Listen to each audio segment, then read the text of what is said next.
오늘 수요 예배에 나오신 모든 분들께 하나님께서 주시는 은혜와 평강이 가득하기를 주의 이름으로 축원합니다.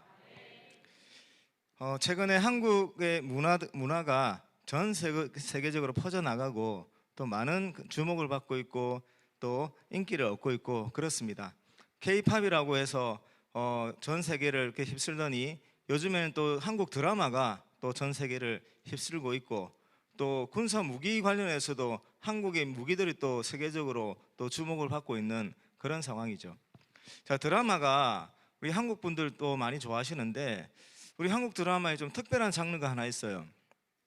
그 막장 드라마라고 하는 장르가 있는데, 여러분, 막장 드라마가 막장이라고 하지만 눈을 뗄 수가 없습니다. 그 드라마는 비판을 하고 나쁜 소리를 하고 드라마가 뭐 저렇게 만들었어라고 안 좋은 소리를 하면서도 그 드라마를 떠나지 못하고 끝까지 계속 봅니다. 그거는 이 막장 드라마 안에 그 사람들을 주목하게 하고 끌어당기는 그 힘이 있기 때문에 그래요.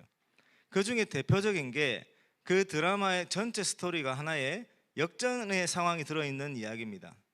되게 거의 다 100% 이렇게 시작합니다. 아주 조금은 행복하게 살아가는 한 여인이 배신을 당하죠. 남편이라든지 가까운 사람한테 배신을 당해서 그 삶이 처참하게 무너집니다. 모든 것을 다 잃어버려요. 겨우겨우 살아남습니다. 그러다가 주인공 남자가 나타나는데, 쉽게 말하면 옛날 동화로 따지자면 백마탄 남자가 나타나는 거죠. 그래서 이 백마탄 남자와 그 삶이 무너진 여자가 만나서 이 여자가 그 남자의 도움과 여러 사람의 도움으로 다시 신분을 회복하고 능력을 회복해서 자기를 배신했던 그 사람을 다시금 무너뜨리는 그런 이 반전과 역전의 이야기가 들어있기 때문에 이 막장 드라마가 사람들로부터 계속해서 주목을 받고 있는 것이죠. 오늘 그 자신의 삶에 대역전의 그 스토리가 진행이 되는 한 사람이 나옵니다. 그리고 예수를 믿는 사람이라면 아마 오늘 본문에 나오는 주인공뿐만 아니라 모든 분들이 다 예수를 믿는 분이라면 다 그 인생에 역전이 일어나는 하나님의 은혜가 있거든요. 그래서 그 역전을 오늘 제목을 뭐라고 표현했냐면 죄인에서 제자로라고 그렇게 표현을 했습니다.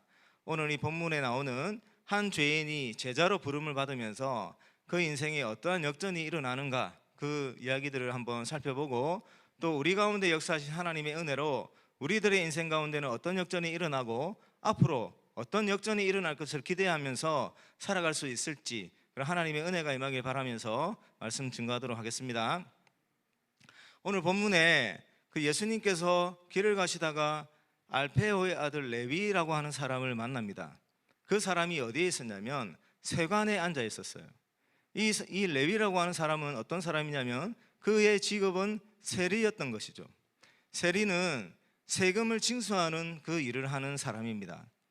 그런데 그 이스라엘 사회에서 고용한 그런 그 고용인이 아니라 그 당시 이스라엘 그 영토는 로마 제국의 지배를 받고 있었거든요.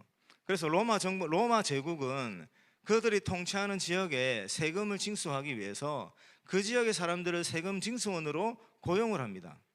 그래서 그 고용된 세리라고 하는 직업을 가진 사람들은 세금을 걷어서 로마 정부가 할당된 만큼의 세금을 건네줘야 되는 거예요. 그리고 자신들은 적정한 수수료를 받으면서 생활을 해야 되겠죠. 그런데 성경에 나오는 세리들은 대부분 큰 부자라고 하는 이야기가 나옵니다. 대표적으로 세리였으면서 큰 부자였던 사람이 누가복음에 나오는 삭개오였습니다. 세리들이 왜 이렇게 다 큰 부자였을까요? 세금을 징수하는 일을 하면서 다 큰 부자였어요. 그리고 자신의 조국의 사람들, 같은 피를 나눈 이스라엘 민족에게는 매국노라고 하는 그런 평가를 받았던 사람들이에요. 큰 부자인데 자신의 민족에게는 매국노라고 하는 그런 평가를 받고 살아요. 그리고 오늘 본문도 밑에 보면 세리하고 연결되어서 쓰는 단어가 항상 죄인이 따라오거든요. 이스라엘 사람들은 세리를 사람 취급을 하지 않았습니다. 죄인 취급했고 민족을 배신한 반역자 취급을 했고 경멸의 대상이었어요. 그런데 큰 부자였습니다. 그렇다면 세리라고 하는 직업을 통해서 살아가면서 부를 쌓아 나가는데 그 가운데 같은 민족에게 그렇게 경멸을 받고 조롱을 받고 반역자라고 그렇게 평가를 받는 어떤 행위를 했겠죠. 그 행위가 바로 과다하게 많은 세금을 징수했던 겁니다. 세리는 그렇게 삶을 살았어요. 자, 그렇게 살아가던 레위가 예수님을 만나게 됩니다. 그런데 예수님께서 이 알페아의 아들 레위를 보시면서 나를 따르라라고 말씀하시는 거예요. 제자로 따르라는 겁니다. 제자로. 그 말씀을 듣고 이 레위가 예수님을 따르기 시작을 하는 것이죠. 자, 오늘 이 간단한 이야기인데 여기에 아주 어마어마한 큰 반전이 들어 있습니다. 여러분, 우선 이 레위가 죄인으로서 살았을 때 어떤 삶을 살았을지 한번 생각해 보겠습니다. 여러분, 이 레위라고 하는 사람이 세리였어요.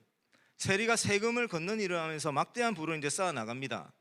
그런데 오늘날처럼 우리 세금을 우리가 납부할 때 통지서 한 장 오죠. 고지서. 요즘 뭐 자동 납부도 많이 하는데 고지서가 오면은 우리는 그것을 뭐 자동 이체를 하든지 뭐 은행에 직접 가든지 그렇게 납부를 합니다.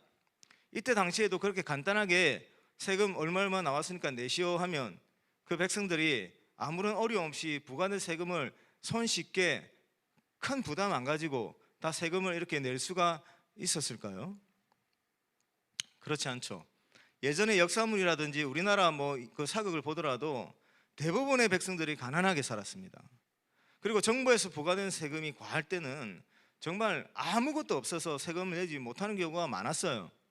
그러면 세금 징수원들은 세금을 걷어가야 하는데 어떻게 걷어갔습니까? 나라의 막강한 힘을 입은 관리들은 군사들을 데리고 가서 강제로 빼앗아 왔죠. 있는 것 없는 것 다 빼앗아 왔죠. 세리들도 마찬가지였습니다, 여러분. 그 당시에 대부분의 사람들이 그렇게 가난하게 살고 그 막대하게 부과된 그 세금을 감당할 능력이 없었기 때문에 이 세리들이 힘으로 그 세금을 그 집안에 있는 재산을 다 빼앗아 와야 했습니다. 그러면 무엇이 필요합니까? 힘이 필요하죠, 힘이. 그래서 힘을 가진 그런 그 사람들과 결탁을 해서 어떤 그 그룹들과 결탁을 해서 그 연약한 사람들의 그 세금을 착취하면서 그 할당된 만큼은 로마로 보내고 나머지는 자신들이 가지면서 부를 막 쌓아갔던 겁니까? 여러분, 첫 번째로 이렇게 살던 레위, 대표적인 인물 레위입니다. 레위, 그 본인의 심령은 어떠했을까요? 본인의 그 내면의 세계는 어떠했겠습니까? 많은 부는 쌓아왔지만 여러분, 이 로마 제국 하에 통치되는 이스라엘 사회에서는 이 레위라고 하는 사람이 대부분의 이스라엘 사람들로부터는 따돌림을 당해야 되는 사람이었습니다. 본인들은 그렇게 생각 안 하겠죠, 맞죠? 본인들은 부를 쌓았으니까 일단 부족한 것은 없이 살 수는 있습니다. 그렇지만 사람들의 관계 속에서는 철저하게 경멸받고 조롱받고 배척받는 그런 삶을 살아야 했습니다. 겉으로는 자신들의 행동을 합리화하면서 당당한 척 일부러 더 자기가 가지고 있는 부를 과시하면서 그렇게 살아갔겠죠. 나 아무렇지도 않다고. 너희들이 아무리 나를 조롱하고 경멸해도 나는 정당한 일을 하고 있어라고 자기 자신을 합리화하면서 그렇게 아무렇지도 않은 듯이 그렇게 살아갔을 겁니다.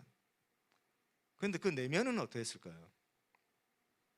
대부분의 사람들이라면, 일반적인 사람들이라면 그렇게 자기 동족과 가까운 관계를 맺지 못하고 밖에 나가면 죄인 취급을 받고 경멸을 받고 조롱받을 때 그 내면에 슬픔이 가득했을 겁니다.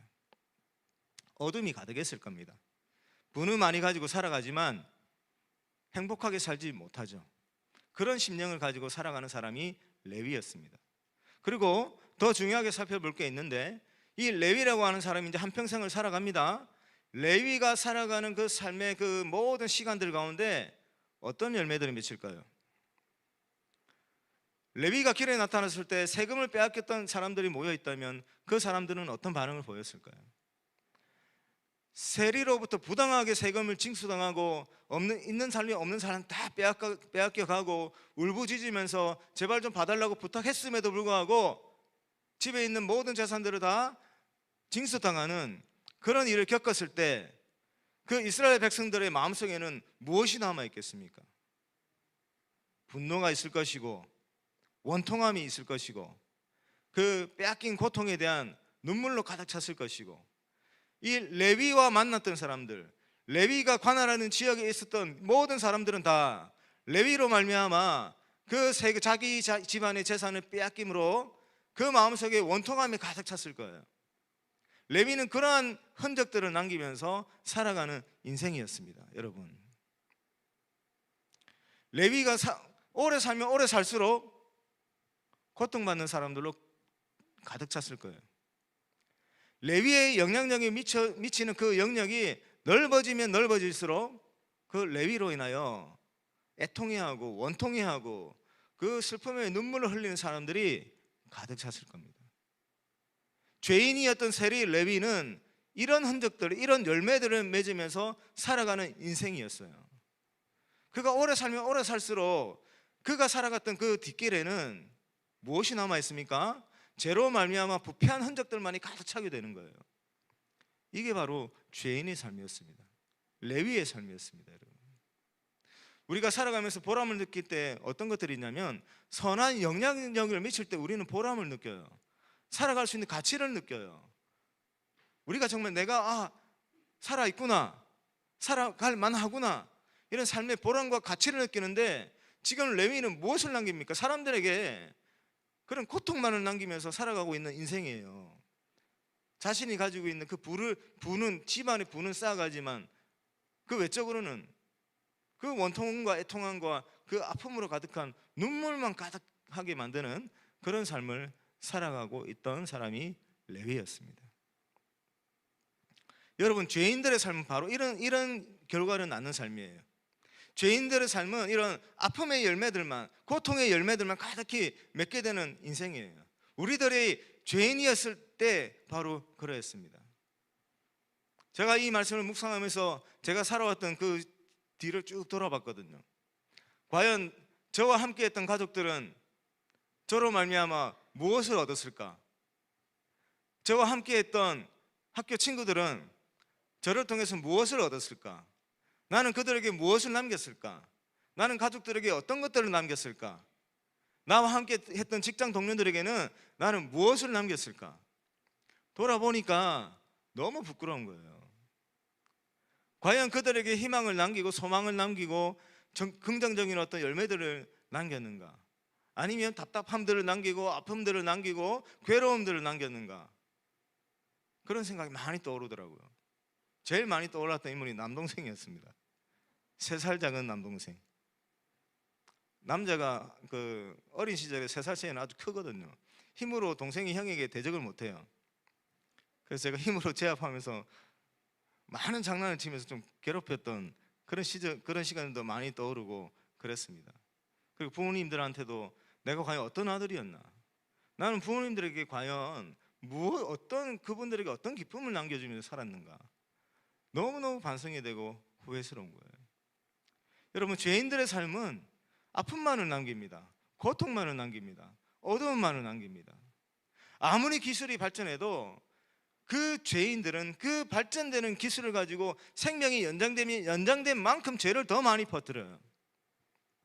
여러분, 예를 들면 제가 그 초등학교 시절, 중학교 시절에 한때 이슈가 됐던 게 에이즈였습니다. 에이즈. 그때 제가 이제 에이즈라는 단어를 처음 들었거든요. 그런데 이 에이즈를 못 고치는 병이라고 했어요, 그때. 그리고 유명했던 미국의 배우들이 에이즈에 걸려서 죽었다는 소식도 많이 접하게 됐습니다. 그런데 에이즈가 사실은 하나님께서 정하신 율법에 위배되는 행위를 함으로 말미암아 이 에이즈가 좀 급속하게 퍼지게 되거든요. 보통 그 가장 많은 퍼뜨리게 되는 주범이 남성 동성애자를 통해서 이 에이즈가 퍼지게 됩니다. 그러니까 쉽게 말하면 죄를 통해서 퍼지게 된 대표적인 현상 가운데 하나가 에이즈예요. 만약에 이 에이즈를 치료할 수 있는 약이 안 나왔다면 그 범죄의 행위가 줄어들었을지도 모르겠어요. 그런데 기술이 발전하면서, 제약 기술이 발전하면서 이제 에이즈를 걸려도 잘 안 죽어요. 약을 먹으면 죽지를 않습니다. 그러니 지금 어떻게 됐습니까? 에이즈는 훨씬 더 많이 퍼졌습니다, 여러분. 우리나라에도 많이 퍼졌어요. 여러분, 에이즈에 걸린 환자는 수혈 못하게 돼 있는 거 아시죠? 더군다나 동성연애자들, 에이즈로 확정 판정이 안 난 동성애자들도 헌혈 못하게 되어 있습니다. 그만큼 위험하기 때문에 그렇습니다. 그렇게 위험한 병을 일으키는 그 행위가 지금도 끊이지 않고 계속되고 있어요. 약이 좋아져서요. 이 기술이 발전하니까 이 죄인들, 구원받지 못한 죄인들은 그 기술이 발전하면 발전할수록 그 기술로 말미암아 연장된 생명을 가지고 뭐를 더 많이 남깁니까? 죄를 더 많이 남기고 부패한 현상들을 더 많이 남기고 이 세상 가운데 그 악을 더 창궐하게 만드는 그런 삶을 살아가게 되는 것이죠. 이게 바로 죄인의 삶입니다. 레위가 그런 죄인이었습니다. 그런데 오늘 그 레위 앞에 예수님이 나타났습니다. 예수님이 나타나서 레위를 향해서 나를 따라오라 하면서 레위가 예수님을 따르게 됩니다. 레위가 이제부터는 죄인의 삶을 뒤로하고 예수님을 따르는 제자로 살아가겠죠. 그가 예수님과 함께 앞으로 몇십 년을 살았는지, 정확하게 몇 년을 더 살았는지 모르겠지만 레위는 앞으로 무엇을 남기면서 살아가겠습니까? 최소한 그의 인격과 성품이 완전히 성화된다고는 하지 못한다 할지라도 그는 최소한 누구를 전하면서 살아가겠습니까? 예수의 제자들이 남기는 것은 누구의 이름입니까? 예수의 이름이죠. 예수의 이름을 받아들이는 자는 그 예수의 이름을 받아들이는 그 사람은 어떤 은혜를 받게 되는 것이죠? 죄와 사망의 권세에서 건짐을 받아서 하나님의 자녀가 되죠. 죄의 종에서 건짐을 받아서 하나님의 자녀가 되죠. 악한 그 사망 권세에 빠져 있는 그 나라에서 건짐을 받아서 하나님의 나라로 옮겨짐을, 그런 은혜를 받게 되는 것이죠. 죽음 이후에 영원한 멸망으로 가야 되는 그 인생이 죽음 이후에 다시 부활을 해서 하나님과 함께하는 영원한 생명을 누리게 되는 것이죠. 더 이상 소망을 품을 수 없는 그 불쌍한 인생이 벅찬 감동과 희망으로 가득 찬 새로운 삶을 살아가게 되는 것이죠. 그게 예수 그리스도 이름을 받아들일 때 그런 은혜가 주어지는 것이죠. 레위가 예수 그리스도 이름을 증거하면서 그의 인생을 통해서 이제는 반대로 예수 그리스도를 받아들여서 죄와 사망의 권세 아래에 갇혀서 멸망당해야 했던 그 인생이 하나님의 나라로 옮겨지는, 하나님의 자녀가 되는 그런 생명의 역사들이 계속해서 이제 나타나게 되는 것이죠. 이제 레위가 살아가는 앞으로 남은 시간 동안에는 그런 생명의 기운과 역사가 계속해서 일어나게 된다는 것입니다. 그럼 이것보다 더 큰 반전과 역전의 이야기가 어디에 있겠습니까? 여러분, 그런데 중요한 것은 레위가 그가 예수님을 따르면서 사는 인생을 아마 몇십 년 더 살다가 이 세상을 떠났을 겁니다. 그런데 레위가 일으켰던 생명의 역사는 끊어지지 아니하고 지금도 계속되고 있습니다. 왜 그런지 아세요? 레위가 남겼던 마태복음이 있기 때문에 그렇습니다. 레위는 바로 예수님이 12제자 중에 한 사람인 마태입니다. 레위가 세리로 살면서 수없이 많은 들을 눈물 짓게 만들었지만 그 삶을 뒤로하고 제자로 살아가면서 그는 하나님의 은혜를 받아서 마태복음을 짓는 특별한 은혜를 또 누리게 되었어요. 마태복음이 지어지고 근 2000년 가까운 시간이 흘렀습니다. 얼마나 많은 사람들이 마태복음을 읽으면서 예수님을 만났을까요? 얼마나 많은 사람들이 마태복음을 읽으면서 주님을 만나고 절망 가운데서 빠져나와서 새로운 소망을 품고 살아가는 그런 은혜를 누렸겠습니까? 여러분, 마태복음 읽으면서 은혜 받으신 적 없습니까? 저도 마태복음 읽으면서 주님께서 바로 옆에서 이야기하시는 것 같은 그런 은혜를 누렸고, 하나님께서 제게 영원히 품고 가야 되는 약속의 말씀이다라고 하는 말씀도 품었고, 마태복음을 읽으면서 하나님으로부터 위로받은 그 은혜들이 너무너무 많습니다. 팔복에서는 애통해야 하는 자에게는 복이 있나니 그들이 위로를 받을 것이래요. 애통해야 하는 자, 하나님의 나라를 향한 그 애통함을 가지고 눈물을 흘리는 자에게 하나님께서 위로를 주신다는 거예요. 심령이 가난한 자에게 천국을 주신다는 거예요. 심령이 가난한 자. 심령이 가난한 자가 어떤 사람입니까? 바로 예수를 알기 전에 내 자신에게서는 그 어떠한 가능성도 찾기 힘들어서, 찾지 못해서 절망 가운데 탄식하며 살아가는 사람들, 삶에 어떠한 희망도 발견하지 못하고 살아가는 사람들, 그 사람들이 바로 심령이 가난한 사람들이에요. 세상 속에서는 그 심령이 가난한 사람들이 일어설 수 없는 그 기회가 없고 길이 없는데, 주님께서는 그 심령이 가난한 자를 위로하시면서 천국을 주신다고 약속을 하는 거예요. 우리 인생을 살면서 얼마나 고단하고 힘듭니까? 우리 쉴 곳을 찾지 못해서 얼마나 힘들게 살아갑니까? 근데 주님께서 수고하고 무거운 짐진 자들아 다 내게로 오라. 내가 너희를 쉬게 하리라. 이런 말씀을 또 마태복음을 통해서 주시는 거예요. 주님께 갈 때 우리에게 무엇이 주어집니까? 참된 안식이 주어지죠. 참된 안식이. 세상이 주지 못하는 참된 안식이 예수님을 믿고 살아갈 때 예수님을 통해서 주시는 참된 안식이 우리에게 임하는 것이죠. 그런 은혜를 레위가 마태복음을 통해서 우리들에게 남겨주었습니다. 그리고 계속 지나가면서 겟세마네 동산 주님과 제자들을 하는 이야기들, 마지막 만찬을 하면서 하는 이야기들, 그 이야기들 하는데 주님이 꼭 제 곁에서 속삭이는 것 같았어요. 너 앞으로 이렇게 살으라고. 그리고 마태복음이 마무리될 때 주님께서 주님이 부모한 모든 것들을 가르쳐 지키게 하라. 내가 세상 끝날까지 너희와 항상 함께 하리라. 그 약속을 또 저에게 주시는 거예요.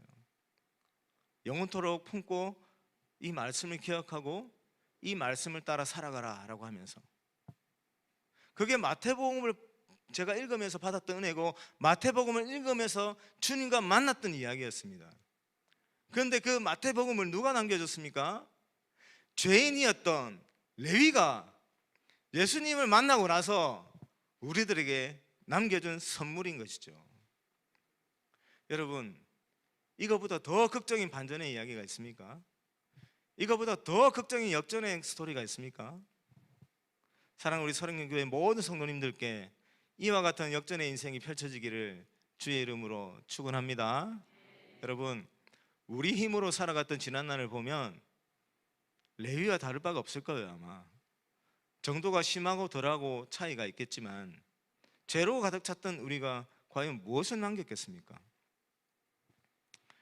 나로 말미암아 새로운 희망을 찾게 되고 인생의 가능성을 찾게 되고 영원한 소망을 품게 되는 그러한 일들이 과연 일어나겠습니까? 일어날 수가 없죠. 죄인이었던 우리들을 통해서는. 그런데 이런 아무것도 아닌 우리들을 불러주시고 예수 믿게 하여 주시고 하나님의 자녀 삼아 주시고 예수 그리스도를 따르고자 하는 마음을 주셔서 예수의 제자로 살아갈 수 있는 기회를 주셔서 우리의 입술로 예수 그리스도를 증거하게 하여 주셔서 우리가 예수 그리스도를 증거할 때 그 예수 그리스도를 받아들이는 그 인생은 레위와 같은 반전의 삶을 살아갈 수 있는 것이죠. 베드로와 같은 반전의 삶을 살아갈 수 있는 것이죠. 야고보와 요한과 같은 반전의 삶을 살아갈 수 있는 것이죠. 우리가 그렇게 예수 그리스도 이름을 증거하면서 살아갈 때 우리들의 삶을 통해서 이제는 고통과 분노와 원망을 남기면서 살아가는 것이 아니라 새로운 삶의 소망과 희망과 하나님의 아버지의 영광을 바라보면서 살아가게 되는 생명의 역사들을 일으키면서 살아갈 수 있게 되는 것입니다. 우리 사랑하는 성령교회 모든 성도님께서는 이러한 은혜의 삶을 살아가시길 주의 이름으로 축원합니다. 우리 성도님들, 우리는 자격이 없지만 우리를 살리신 예수님께서 우리의 입술을 통해서 살아나게 되시고 우리의 삶을 통해서 예수가 살아나게 되는 겁니다. 그 예수 그리스도께서 우리와 함께하는 이웃들을 살려나가시는 것이죠. 이렇게 세상 가운데 생명의 역사를 일으키는 그런 역전의 주인공들이 되시길 주의 이름으로 축원합니다. 그런데 이것이 어떤 은혜로 이루어졌냐면, 여러분 그 뒤에 이야기는 예수님께서 이제 논쟁을 해요. 그 레위의 집에 들어가서 세리하고 죄인들이 많이 있었어요. 그 사람들과 함께 식사를 합니다. 여러분, 유대인들이 누군가와 식사를 한다는 건 대단히 중요한 사건입니다. 이방인들하고는 절대로 밥을 먹지 않습니다. 저 사람이 신분이 좀 잘 모르겠다면 밥을 먹지 않습니다. 저 사람이 정결한 사람이다, 깨끗한 사람이다라고 확신할 때만 같이 식사를 합니다. 그런데 지금 예수님이 누구와 식사를 하냐면 세리하고 죄인들하고 식사를 해요. 그걸 보고 바리새인의 서기관들이 또 따지는 거예요. 왜 저는 죄인들과 같이 식사를 하느냐? 그러니까 예수님이 뭐라고 말씀하시냐면, 내가 의인을 부르러 온 것이 아니라 죄인을 부르러 왔다라고 하는 거예요. 죄인을 부르러 왔다, 죄인을 멸하러 왔다, 죄인을 심판하러 왔다가 아니라 죄인을 부르러 왔다라고 하는 거예요. 죄인들에게 나에게로 오라고 초청하시는 거예요. 그 앞에 어떤 이야기가 있냐면 나병 환자 이야기, 중풍병자 이야기가 있습니다. 나병 환자 이야기, 중풍병자 이야기는 단순히 병을 고치는 주님의 능력을 나타내는 이야기가 아니라 나병 환자를 통해서 예수님께서 죄의 문제를 다룰 수 있는 분이라고 하는 사실을 넌지시 암시를 하고 난 다음에 중풍병자를 고치는 이야기를 통해서 예수님께 죄사함의 권세가 있다는 사실을 확실히 드러내십니다. 그러니까 예수님은 죄사함의 권세를 가지신 하나님이라고 하는 사실을 알린 다음에 지금 죄인들을 초청하는 메시지를 주고 계시는 거예요. 여러분, 앞에 나병 환자가 어떤 자입니까? 유대인의 정결 규례에 따르면 나병 환자하고 접촉하면 안 돼요. 율법으로는 나병 환자하고 접촉하면 안 돼요. 그런데 예수님은 어떻게 하십니까? 나병 환자에게 손을 대세요. 율법으로 따지자면 버려야 되는 인물이에요. 율법으로 따지자면 하나님의 백성이 진해서 내쫓아버려야 돼요. 율법으로 따지면 하나님의 나라로 받아들이면 안 되는 인물이에요. 그런데 예수님 그 율법을 뛰어넘어서 하나님의 은혜로 그 나병 환자에 손을 대주시고 율법으로 따지자면 버려야 되는 그 사람을 하나님의 나라로 이끌어 주시는 거예요. 오늘 세리와 죄인도 마찬가지입니다. 율법으로 따지자면 접촉하면 안 되는 사람이에요. 율법으로 따지자면 같이 식사하면 절대로 안 되는 사람이에요. 율법으로 따지자면 저 멀리 해야 되는 사람이에요. 그런데 예수님께서 그 율법을 뛰어넘어서 은혜로 그들과 함께 식사하시면서 주님의 품으로 받아들여 주시는 것이죠. 여러분, 우리가 율법으로 따지면 구원받을 사람이 한 사람도 있습니까? 율법으로 따지면 우리 모두 율법의 그 저주 아래 갇혀서 죽어 마땅한 사람들이에요. 그런데 하나님께서 그 율법을 뛰어넘어서 하나님께서 예수 그리스도를 통한 그 놀라운 은혜를 우리에게 베풀어 주셔서 우리를 율법의 저주로부터 속량하여 주셨죠. 그 은혜 때문에 우리가 제자의 삶을 살아갈 수 있는 것입니다.